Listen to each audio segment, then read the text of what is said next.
বাস করত টুনি ও তার মেয়ে টুনটুন। টুনি খুবই ভালো মনের একটি পাখি ছিল। টুনি সারাদিন খুবই পরিশ্রম করত। টুনির বাসার পাশে একটি স্ট্রবেরি বাগান ছিল। এই টুনি, টুনি, কোথায় গেলে রে সখী? এই টুনটুন, তোর মা কোথায় রে? আন্টি, মা তো স্ট্রবেরি গাছে পানি দিতে গেছে। এরপর টিয়ে টুনির কাছে যায়। টুনির স্ট্রবেরি গাছে ছিল শিয়ালের বাসা। টিয়া দূর থেকে দেখলো টুনি শিয়ালের সাথে প্রচন্ড ঝগড়া করছে। টুনি খুবই রেগে আছে। দেখো শিয়াল মামা, তুমি আমার বড্ড জ্বালাতন করো, যেটা আমার একদমই ভালো লাগে না। আমার রাগ হয়, তুমি এখান থেকে চলে যাও।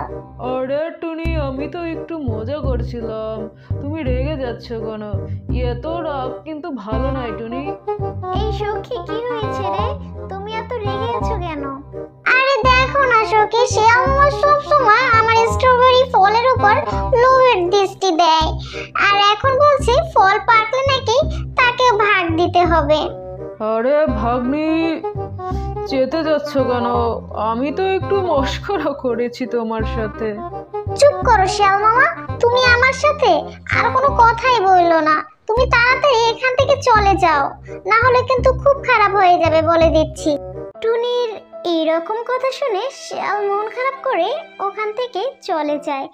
এরপর বেশ কিছুদিন কেটে যায়। এইদিকে টুনির স্ট্রবেরিও পেকে যায়। এরপর টুনি তার জমিতে আসে, আর টুনি জমিতে এসে দেখে গাছে কোনো স্ট্রবেরি নেই। এটা দেখে টুনি খুবই দুঃখ পায়। হায় হায় হায় হায় হায়, এ কি সর্বনাশ হলো আমার! কে আমার এই সর্বনাশ করলো? নিশ্চয়ই শিয়াল মামার কাজ। শিয়াল মামা ছাড়া আর এ কাজ কেউ করতে পারে না। এরপর টুনি রেগে মেগে শিয়ালের গুহার কাছে যায়। শিয়াল মামা, বেরিয়ে আসো বলছি, না হলে কিন্তু খুব খারাপ হয়ে যাবে বলে দিচ্ছি। আরে ভাগ্নি, তোমার আবার কি হলো? এভাবে ডাকছো কেন? কিছু হয়েছে নাকি? কেন ডাকছি বুঝতেছো না? আমার স্ট্রবেরি আমার ফিরিয়ে দাও বলছি, না হলে কিন্তু আমি বাঘ মামার কাছে নালিশ করবে, এই তোমায় বলে দিচ্ছি। আরে ভাগ্নি, এসব কি বলছো তুমি? কিছুই যে আমি বুঝতে পারছি না। তোমার কি মাথাটা গেছে নাকি?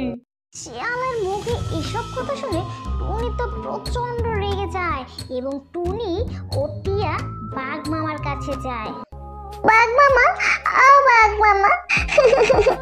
কি হয়েছে টুনি? বাঘ মামা, আমার স্ট্রবেরির উপর শিয়ালের অনেক লোভ ছিল। শিয়াল মামা আমার স্ট্রবেরি চুরি করেছে। আমার অনেক স্বপ্ন ছিল স্ট্রবেরি বিক্রি করে একটু ভালো টাকা রোজগার করব। এই জন্য দিন রাত পরিশ্রম করেছি স্ট্রবেরি বাগানে, আর দিন শেষে কিনা সেই লোভী শিয়ালের পেটে আমার স্ট্রবেরি গুলো গেল।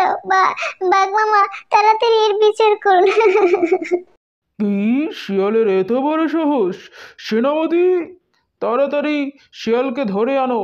তারপর বাঘ শিয়ালকে খবর পাঠিয়ে ডেকে নিয়ে আসে।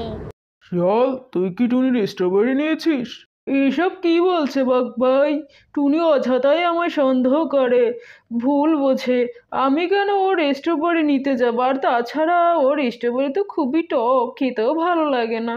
ওর স্ট্রবেরি কেন আমি নিতে যাবে বলুন? মিথ্যা কেন বলছো? আমি জানি তুমি আমার স্ট্রবেরি গাছ নিয়েছো, কারণ আমার স্ট্রবেরির উপর তোমারই শুধু লোভ ছিল। তুমি মিথ্যা বলো না শিয়াল মামা। আরে আমি যে চুরি করেছি সেটা কি তুমি প্রমাণ করতে পারবে? আর প্রমাণ না করে কেন আমায় মিথ্যা অপবাদ দিচ্ছ?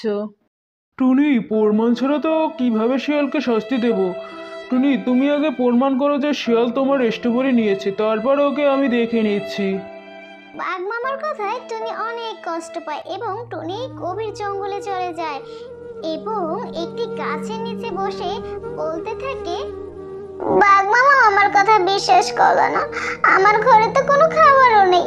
আমার মেয়ে টুনটুনকে কি যে খেতে দেব। টুনি যখন কান্না করেছিল তখন টুনির কাছে একটি মায়াবী পরী আসে।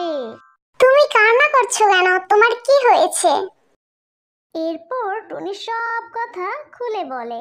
এরপর পরী তার মায়াবী শক্তির মাধ্যমে নীল স্ট্রবেরি গাছের বাগান করে দেয় টুনিকে।